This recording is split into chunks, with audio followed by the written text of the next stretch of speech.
കഴിഞ്ഞു, ചിത്രം കഴിഞ്ഞു. ഇവിടെയും അപരന്മാരുണ്ട്. നേരത്തെ ഒരു തിക്താനുഭവം ഉണ്ട് തെരഞ്ഞെടുപ്പ്.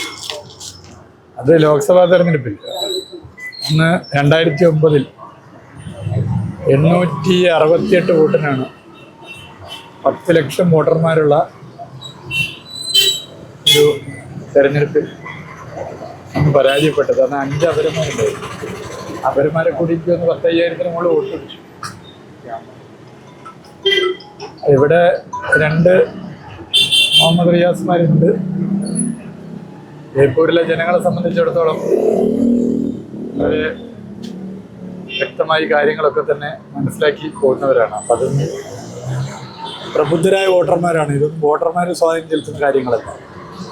ചില വേറെ എന്തെങ്കിലും വിഷയം മറ്റു കാര്യങ്ങൾക്ക് ഈ സാദിഖ് അലി ശിഹാബ് തങ്ങൾക്ക് വലിയ സുഹൃത്താണ് അദ്ദേഹത്തിനെതിരെ ചില അധിക്ഷേപമൊക്കെ നടക്കുന്നു. ഇപ്പം നടപടിയൊക്കെ ആരംഭിച്ചിട്ടുണ്ട് പോലീസ്. ഇത്തരം അധിക്ഷേപങ്ങളെ എങ്ങനെ കാണും? അത് ഒരിക്കലും യോജിക്കാൻ പറ്റില്ല. ഒരിക്കലും യോജിക്കാൻ പറ്റുന്ന ഒരു സംഗതിയല്ല അതൊന്നും. ഈ വ്യക്തിഹത്യയും ഇത്തരം പ്രചരണങ്ങളൊന്നും തന്നെ പ്രോത്സാഹിപ്പിക്കപ്പെടേണ്ടതല്ല.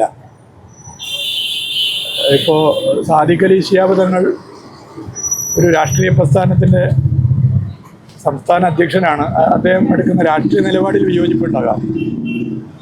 പക്ഷെ അദ്ദേഹം ഒരു ബഹുമാന്യനായ വ്യക്തിത്വമാണ്. ഒരിക്കലും ഒരാളോടും ഇത്തരത്തിലുള്ള പ്രചരണങ്ങൾ ശരിയല്ല, അത്തരം പ്രചരണങ്ങൾ ഉണ്ടാകാൻ വേണ്ടി പാടില്ല.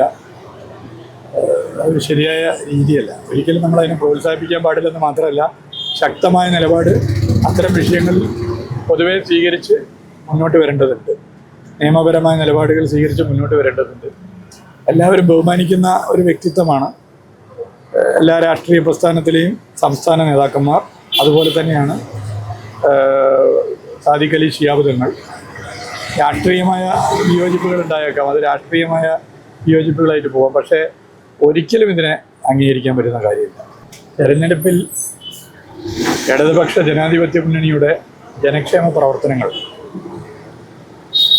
അതുപോലെ തന്നെ വികസനം വലിയ നിലയിൽ അനുകൂലമായിട്ടാണ് കാണുന്നത്. വോട്ടർമാരെ കാണുമ്പോൾ പ്രധാനമായ ആളുകൾ ഈ വികസനമാണ് പറയുന്നത്. ഇപ്പോൾ ഈ മണ്ഡലത്തിലൊക്കെ ആണെങ്കിൽ വികസന പ്രവർത്തനത്തെ വലിയ നിലയിൽ സഹായിക്കുന്നുണ്ട്. ഇപ്പോൾ ഞാൻ രാമനാട്ടുകര ഭാഗത്ത് വോട്ട് വെച്ച് പോയപ്പോൾ കോഴിക്കോട് ബൈപ്പാസ് യാഥാർത്ഥ്യമായതിനെക്കുറിച്ച് എല്ലാവരും എടുത്തു പറയുകയാണ്. നമുക്കറിയാം, ഒരു കാലത്ത് മുടങ്ങിപ്പോയ പദ്ധതിയാണ്, UDF ഭരിക്കുമ്പോൾ മുടങ്ങിപ്പോയ പദ്ധതിയാണ് ദേശീയപാത 66. ഇന്ത്യയുടെ ചരിത്രത്തിലാദ്യമായ ഒരു സംസ്ഥാന സർക്കാർ അതിനുവേണ്ടി പണം ചെലവഴിക്കാൻ തയ്യാറായി. 5600 കോടി. കോഴിക്കോട് ബൈപ്പാസ് ആകെ ഇല്ലാതായി പോയ സ്ഥിതിയായിരുന്നു. ആ തുടക്കം നിങ്ങൾക്കൊക്കെ ഓർമ്മ ഉണ്ടാവും. ഗവൺമെൻറ് വലിയ നിലയിൽ ഇടപെട്ടു, ബൈപ്പാസ് വന്നു. ഇപ്പോൾ ഈ മണ്ഡലത്തിലുള്ളവർക്ക് അതിൽ വലിയ ഗുണം കിട്ടുന്നുണ്ട്. കാരണം ആ ബൈപ്പാസ് ഇല്ലായിരുന്നെങ്കിൽ മലപ്പുറം ഭാഗത്തുനിന്ന് വരുന്ന വാഹനങ്ങളൊക്കെ ഈ മണ്ഡലത്തിലൂടെയാണ് കോഴിക്കോട്ടേക്ക് പോകേണ്ടത്. ഫറോക്ക്, ചുങ്കം, പേട്ട, അരീക്കാട്, മീൻചന്ത അങ്ങനെ പോകണം. അത്ര ബ്ലോക്കായി. രണ്ടാമത്തത്, മണ്ഡലത്തിലുള്ളവർക്ക് പെട്ടെന്ന് മെഡിക്കൽ കോളേജ് ആശുപത്രിയോ മറ്റാവശ്യങ്ങൾ വന്നാൽ ഇപ്പോൾ പെട്ടെന്ന് എത്താൻ പറ്റും. അപ്പോൾ കോഴിക്കോട് ബൈപ്പാസ് വലിയ നിലയിൽ ഈ തെരഞ്ഞെടുപ്പിന് ഞങ്ങൾക്ക് വോട്ടാകുന്നതിൻ്റെ പല കാരണങ്ങളിൽ ഒരു കാരണമായി മാറിയിട്ടുണ്ട് എന്ന് ഇപ്പോൾ വോട്ടർമാരെ സമീപിക്കുമ്പോൾ മനസ്സിലാകുന്നുണ്ട്. അതുപോലെ ഒട്ടേറെ വികസന പ്രവർത്തനങ്ങൾ. രാഹുൽ ഗാന്ധി വരുന്നതും കോഴിക്കോടാണ്. അപ്പോൾ സ്വാഭാവികമായിട്ട് അദ്ദേഹം 5-ന് നേരത്തെ പ്രഖ്യാപിച്ച ഗ്യാരണ്ടി കാർഡൊക്കെ പുറത്തിറക്കുകയാണ്. സ്ത്രീകൾക്ക് KSRTC സൗജന്യ യാത്ര, പെൺകുട്ടികൾക്ക് മാസം പഠിക്കുന്ന കുട്ടികൾക്ക് പേയ്മെന്റ്, ഒപ്പം ആരോഗ്യ ഇൻഷുറൻസ്, അങ്ങനെ വലിയ പദ്ധതികളൊക്കെ വരികയാണ്. പിടിച്ചേക്കാൻ കഴിയുമോ? അല്ല, അദ്ദേഹം വരണമല്ലോ. അദ്ദേഹം ദേശീയ നേതാവല്ലേ. തീർച്ചയായിട്ടും അദ്ദേഹം വരണം. എല്ലാ പ്രസ്ഥാനങ്ങളുടെയും ദേശീയ സംസ്ഥാന നേതാക്കന്മാരൊക്കെ വന്ന് ആ പ്രസ്ഥാനങ്ങൾ ഉയർത്തുന്ന നിലപാടുകൾ പറയണം. അപ്പോൾ നിങ്ങൾ കാർഡിൻ്റെ കാര്യം പറഞ്ഞുകൊണ്ട് തീർച്ചയായിട്ടും ഇപ്പോൾ നേറ്റിവിറ്റി കാർഡ് ഒരു ചർച്ചാ വിഷയമാവും. പൗരത്വ നിയമത്തിനെതിരെ ഒരു പരിചയമാണ് നേറ്റിവിറ്റി കാർഡ്. ഇന്ത്യയിൽ എന്തുകൊണ്ട് ഇടതുപക്ഷം ഭരിക്കുന്ന കേരളത്തിൽ മാത്രം നേറ്റിവിറ്റി കാർഡ് പ്രഖ്യാപിക്കുന്നു, അത് നടപ്പിലാക്കാൻ സർക്കാർ തീരുമാനം കൈക്കൊള്ളുന്നു? എന്തുകൊണ്ട് കർണാടകയിൽ, കോൺഗ്രസ് ഭരിക്കുന്ന കർണാടകയിൽ അതില്ല? എന്തുകൊണ്ട് കോൺഗ്രസ് ഭരിക്കുന്ന തെലങ്കാനയിൽ അതില്ല? അതൊക്കെ ചർച്ചയാവും. നിങ്ങൾ കാർഡിൻ്റെ പറഞ്ഞുകൊണ്ട് കാർഡ് എന്തായാലും ചർച്ചയാവും. അത് നേറ്റിവിറ്റി കാർഡായിരിക്കും തെരഞ്ഞെടുപ്പിലെ ഒരു ചർച്ചാ വിഷയം. നേറ്റിവിറ്റി കാർഡ് കൊണ്ട് നേരിടും. അങ്ങനെയല്ല, ഗ്യാരണ്ടി കാർഡ് ഇപ്പം ഉണ്ടെങ്കിലും ഇല്ലെങ്കിലും നേറ്റിവിറ്റി കാർഡ് ഈ തെരഞ്ഞെടുപ്പിൽ ഒരു പ്രധാന ചർച്ചാ വിഷയം. ഞങ്ങളിപ്പോൾ വീട്ടിൽ പോകുമ്പോൾ ഒക്കെ സംസാരിക്കും അതാണ്. അതുപോലെ പൗരത്വ രജിസ്റ്റർ നടപ്പിലാക്കില്ല എന്ന് വാചക കസർത്തല്ല, ഇവിടെ വിജ്ഞാപനം ഇറക്കി. എന്തേ കോൺഗ്രസ് ഭരിക്കുന്ന സംസ്ഥാനങ്ങൾ വിജ്ഞാപനം ഇറക്കാൻ തയ്യാറാകാത്തത്? ഈ ചോദ്യവും പ്രധാന പ്രശ്നമാണ്.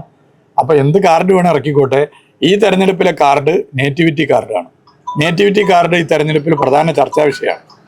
ഈ ഡീലിനെ പറ്റിയുള്ള ആരോപണങ്ങളാണ് ഇപ്പോൾ ഈ ഇതിന്റെ ഒരു മാതൃക പണ്ട് കണ്ടതാണ്. ഈ കോലീബി എവിടെ ഞങ്ങൾ ചവിട്ടുന്നു ബേപ്പൂരിൽ അതാ പറയുന്നത്.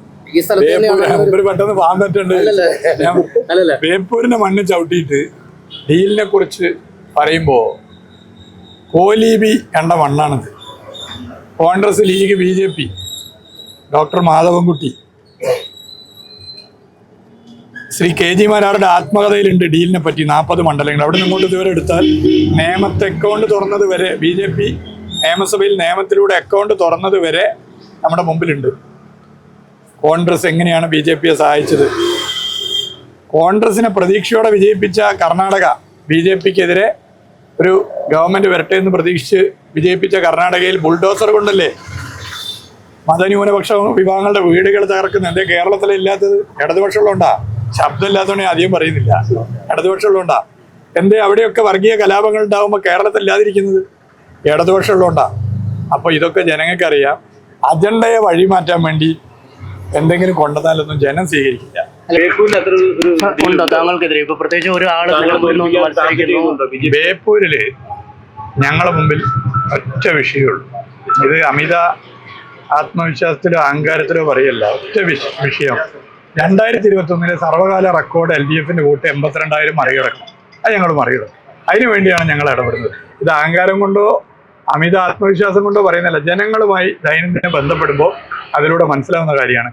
എല്ലാവരും വോട്ട്, കക്ഷി രാഷ്ട്രീയ ഭേദമന്യേ ഇത്തവണ വോട്ട് ലഭിക്കും. അതോടൊപ്പം പൊളിറ്റിക്കൽ ക്രെഡിബിലിറ്റി, രാഷ്ട്രീയ വിശ്വാസ്യത ബേപ്പൂര് തെരഞ്ഞെടുപ്പിൽ ഒരു അജണ്ട കൂടിയാണ്. അപ്പോൾ എല്ലാ നിലയിലും സർവകാല റെക്കോർഡ് വോട്ട് വാങ്ങുക എന്നുള്ളതാണ്. ആ ലക്ഷ്യത്തിൽ ഞങ്ങൾ എത്തും. Thank you.